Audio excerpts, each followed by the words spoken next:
बिस्मिल्लाहिर्रहमानिर्रहीम। Welcome to US visa updates. कैसे हैं आप लोग? आप सब लोग उम्मीद है कि खैरियत से होंगे। काफ़ी अरसे बाद मैं फिर थोड़ा सा एक्टिव हुआ हूँ और मैंने वीडियोस की तरफ अपनी तवज्जो देनी शुरू की है। बहुत से लोगों की डिमांड थी और चाह रहे थे कि मुख्तलिफ टॉपिक्स पर वीडियोस बना दी जाएं, तो मैं उन सारे डॉक्यूमेंट्स को टॉपिक्स को इंशाल्लाह बहुत जल्द कवर अप करूँगा। और अभी रिसेंटली एक इंटरव्यू हुआ, तो वो मेरे इंफॉर्मेशन से गुजरा, मुझे पता चला, उसका सारी डिटेल पता चली। तो मैंने कहा क्यों ना डिस्कस कर लिया जाए आप लोगों के साथ भी उसको, क्योंकि एक बड़ी इम्पोर्टेंट बात उसमें मुझे ये मालूम हुई कि हम जो ये सोचते हैं कि वहाँ पे जो मौजूद वीज़ा ऑफिसर्स हैं वो सिर्फ इसलिए खड़े हुए हैं कि वो हमें रिजेक्ट कर देंगे, जबकि ऐसा नहीं होता। ना ही वीज़ा ऑफिसर रिजेक्ट करने को हमें तैयार होते हैं इतनी आसानी से, और ना ही उससे पहले जो हमें काउंटर्स पर मिलते हैं और हमारे डॉक्यूमेंट्स देखते हैं, ना ही वो हमें रिजेक्ट करने के लिए तैयार होते हैं। उन्हें भी मालूम है कि हम मुख्तलिफ प्रोसेस से, मुख्तलिफ मराहल से गुज़र कर यहाँ पर पहुँचे हैं, तो वो हमें इतनी आसानी से रिजेक्ट करने को तैयार नहीं होते। उनका भी यही दिल होता है कि हमने जब इतनी मेहनत की है तो हम भी अपनी वो चीज़ हासिल कर लें जिसके लिए हम वहाँ पर गए हैं। ख़ास तौर पे यहाँ मैं बात करूँगा इमिग्रेशन वालों की। तो अच्छा, ये जो वीज़ा है ये है F4 वीज़ा। और उससे पहले मैं एक और इन्फॉर्मेशन भी आपको दे दूँ कि क्योंकि सारे बाकी जो थे फैमिली कैटेगरी के, उनके जो DQs थे वो मूव कर चुके थे जून तक, तो F4 जो था वो भी स्टिल मई तक पहुंचा हुआ था। तो मैं उसकी भी इंफॉर्मेशन आपको दे दूं कि दिसंबर के महीने के जो इंटरव्यू लेटर्स आए हैं उसमें जो है वो मूवमेंट हो चुकी है F4 कैटेगरी की। 21 जून 2023 तक उनका DQ जो है वो मूव कर चुका है, यानी F4 भी जून के महीने तक उनका DQ जो है वो कवर अप हो चुका है। F4 आपको पता है सिबलिंग्स का केस है। वो लोग जिनके बहन भाई अमेरिका में हैं वो आपको एज अ F4 कैटेगरी में वहाँ पर बुला सकते हैं। तो चलते हैं इनके इंटरव्यू की तरफ, और इनके इंटरव्यू में कुछ और चीज़ें भी हैं जहाँ इनकी फीलिंग्स हैं, जहाँ लोगों ने ये फील किया कि वो हमें रिजेक्ट नहीं किया जाता। कोशिश ये की जाती है कि हमें एक्सेप्ट कर लिया जाए और हमारा वीज़ा लगा दिया जाए। वहाँ इन्होंने एक और बात भी नोट की कि किस तरह आपकी छोटी मोटी स्पेलिंग मिस्टेक्स को कवर अप कैसे किया जाता है, और किस तरह आपके DS फॉर्म में अगर कोई गलती हो जाए, ऐसी गलती जो साफ नज़र आ रही हो कि वो सिर्फ गलती ही है, माइनर है और गलती से ही ये हो गया है, तो उसको कैसे इग्नोर कर दिया जाता है। तो चलते हैं इस इंटरव्यू की तरफ। ये एक फैमिली थी जो F4 का इंटरव्यू देने के लिए गई, मुख्तलिफ मराहल से गुजरी, शटल से होते हुए, जो उनका ख्याल था एक बहुत बड़ी बस होगी जिसमें हम बैठते हुए जाएंगे, मगर ऐसा नहीं था, बल्कि कार थी जिसमें वो बैठकर एम्बेसी पहुँचे। वहाँ जाते ही जो उन्होंने पहली चीज़ नोट की वो ये था कि विज़िटर वीज़ा वाले जो थे वो सारे खड़े हुए थे लाइन में इंटरव्यू के इंतज़ार में, और इमिग्रेशन वाले सारे एक साइड पर बैठे हुए थे। वहाँ सबसे पहले एक शख्स ने उनका अपॉइंटमेंट लेटर लिया और पासपोर्ट लिया, चेक किया और टोकन नंबर दिया और कहा कि सामने स्क्रीन पर आपका नंबर आएगा और साथ ही काउंटर नंबर भी आएगा, तो आपने अपने काउंटर पे चले जाना है। वहाँ on the whole total 33 counters बने हुए हैं, जिसमें विज़िटर वीज़ा वाले भी शामिल हैं, जिसमें इंटरव्यू से पहले जो चेकिंग के मराहल हैं वो वाले काउंटर्स भी शामिल हैं। नहीं, सारे काउंटर्स मिला के 33 काउंटर्स वहाँ पर बने हुए हैं, और जिनमें खिड़की से लगी होती है और शटर भी लगा होता है, और जो शटर बंद होता है यानी वो काउंटर जो है वो क्लोज है, इस तरह से बना हुआ होता है। वहाँ पर बैठ गए, अपनी बारी का इंतज़ार करने लगे, और सबसे पहले एक काउंटर पे जहाँ उनकी बारी आई तो वहाँ पे उनकी मुलाकात हुई जिन खातून से। उन्होंने उनसे पासपोर्ट लिए, उनसे 2 अदद तस्वीर हर बंदे की ली, और उसके अलावा उन्होंने जिस बंदे का पासपोर्ट आता उस बंदे को वो कहते कि भाई सामने आ जाए, और उसकी तस्वीर पासपोर्ट के साथ और उस बंदे की जो शक्ल है वो उसको आपस में मैच किया जाता, और उसके बाद उनका बायोमेट्रिक लिया जाता। बाएं हाथ की 4 उंगलियां, फिर दाएं हाथ की 4 उंगलियां, फिर दोनों हाथों के अंगूठे इकट्ठे, उनको बायोमेट्रिक किया जाता। सबकी बारी आई, फिर उनसे कहा गया कि ये अपना पासपोर्ट ले लें और आप वहाँ जाके फिर से बैठ जाएं और आपको ये आपका टोकन नंबर है, नेक्स्ट आप अपने अगले टोकन नंबर पे और काउंट आएगा तो आप अपने काउंटर पे चले जाइएगा। फिर वो वहाँ पे उन्होंने इंतज़ार किया, अगली जगह गए, वहाँ पर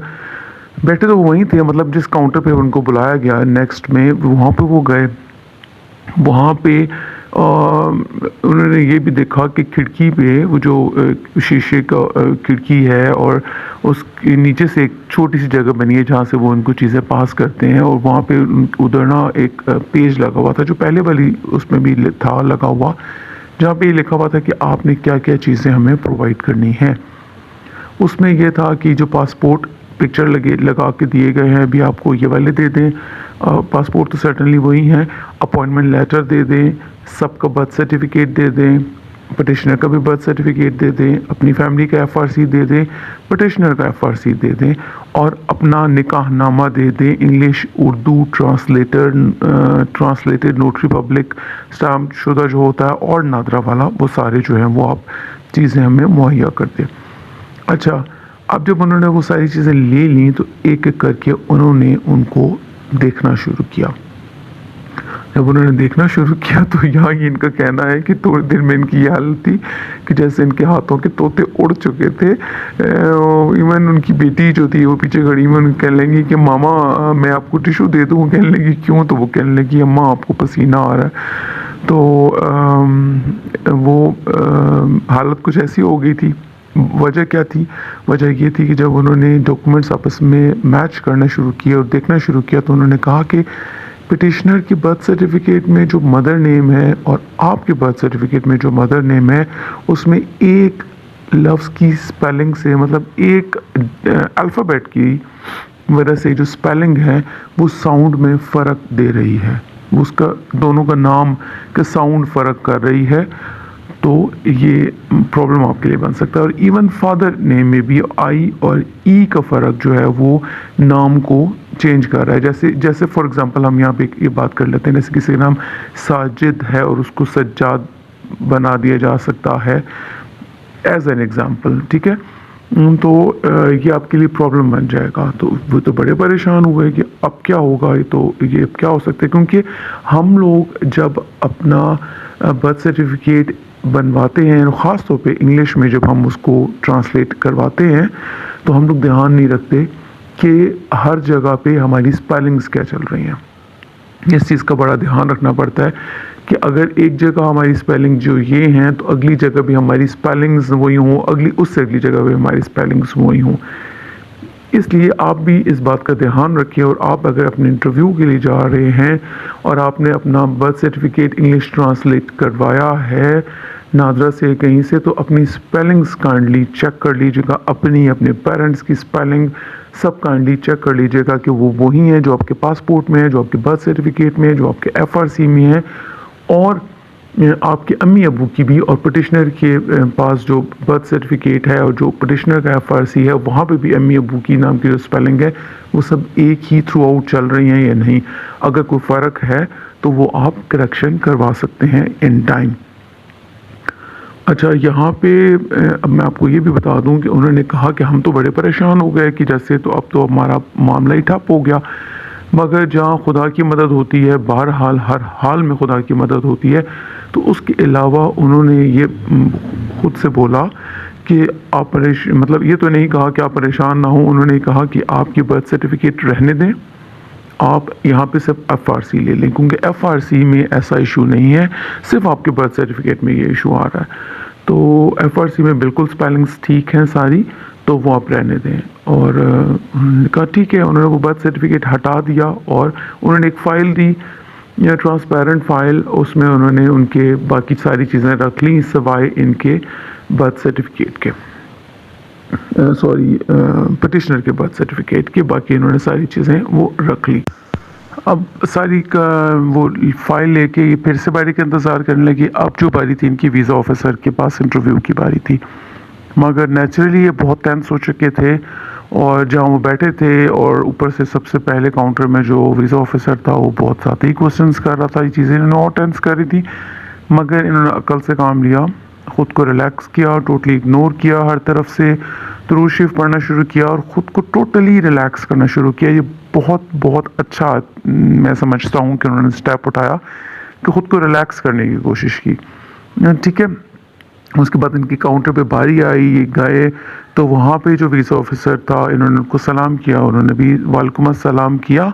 और इसके बाद उन्होंने इनसे कहा कि आपको थोड़ा सा इंतज़ार करना होगा, मैं अपना काम कर रहा हूँ। वो तो अपना काम करता रहा थोड़ी देर अपने कंप्यूटर स्क्रीन को देख के, और ये वहाँ पे रिलैक्स होके खड़े रहे। इन्हें मज़ीद ख़ुद को रिलैक्स करने का टाइम भी मिल गया और इन्होंने आपस में कोई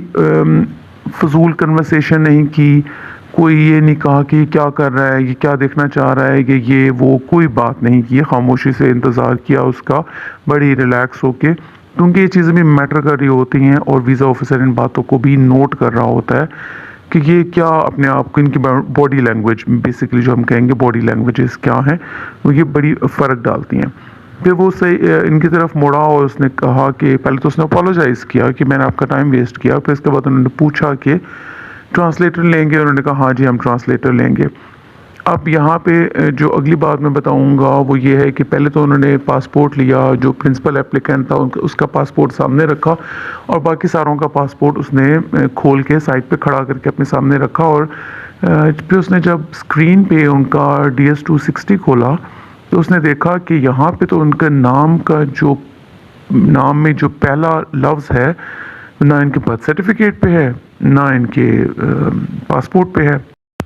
फॉर एग्ज़ाम्पल यहाँ पे हम कहते हैं कि सर लगा हुआ था, तो उन्होंने कहा देखा कि DS-260 में तो सर मोहम्मद अली लिखा हुआ है और ना बर्थ सर्टिफिकेट में सिर्फ मोहम्मद अली है और पासपोर्ट भी सिर्फ मोहम्मद अली है। उन्होंने से पूछा कि व्हाट्स योर नेम, तो उन्होंने बताया कि मोहम्मद अली। फिर उन्होंने देखा अच्छा ठीक है कि DS-260 में यकीनन क्योंकि वो खुद फिल किया होता है या समटाइम लॉयर ने फिल किया होता है तो ये इतनी सी मिस्टेक आ सकती है। बर्थ सर्टिफिकेट में भी यही है, पासपोर्ट में भी यही है, बच्चों के पासपोर्ट्स में भी फादर का नेम मोहम्मद अली है, सारा कुछ FRC में भी मोहम्मद अली है। तो ये चीज़ें मैटर कर रही होती हैं, सारी चीज़ें वो ऑन द होल उनके सामने एक पिक्चर थी जिसने उनको रिलैक्स कर दिया कि हाँ जी ठीक है ये बाय मिस्टेक हुआ है। इवन वो ये एक पेज पे लिख के भी लेके गए थे कि अगर उन्होंने कुछ बात पूछी तो ये उन्हें बता देंगे कि ये मेरा एक्चुअल नेम है जो बाय मिस्टेक लॉयर से वहाँ लिखा गया है। ये पेज भी उनके पास रेडी पड़ा हुआ था, मगर उन्होंने क्योंकि फर्दर इंक्वायरी नहीं की तो इन्होंने फिर उनको वो पेज नहीं दिया। फिर उसके बाद इन्होंने इनसे फादर का नेम पूछा, फिर उनसे पूछा कि अच्छा आपको कौन बुला रहा है, बताया कि बहन बुला रही है, तो बहन वहाँ पे क्या है,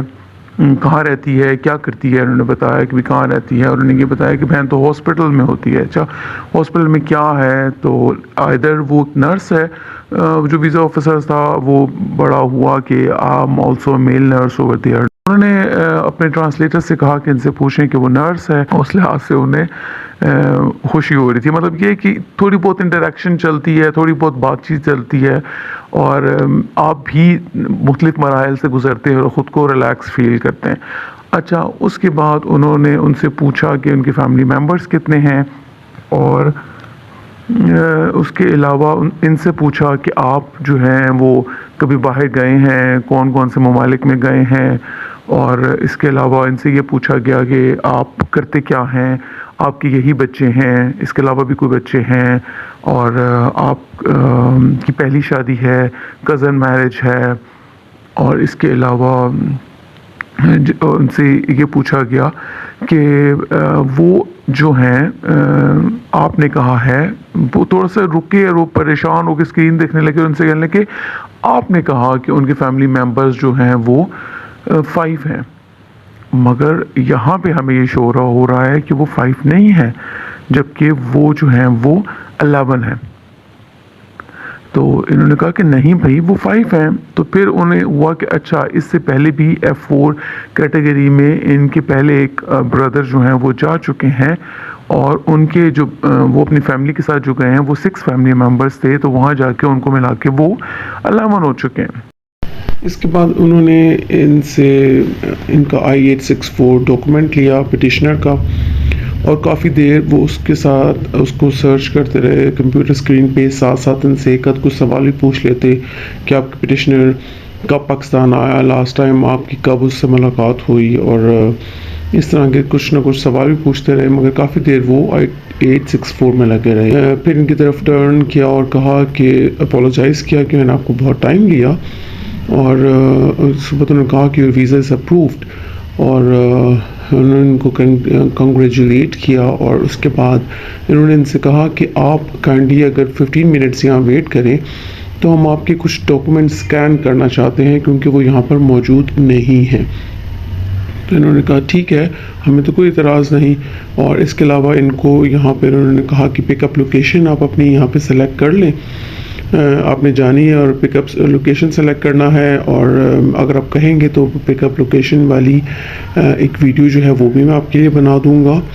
अच्छा, उसके बाद जो मेन चीज़ मैं आपको यहाँ पे ये डिस्कस करके बताना चाहूँगा, और वो ये है कि आपने नोट किया कि इनके डॉक्यूमेंट्स की कुछ स्कैनिंग नहीं हुई थी, अपलोडेड नहीं थे, मगर ये साथ लेके गए हुए थे तो इनके लिए आसानी हो गई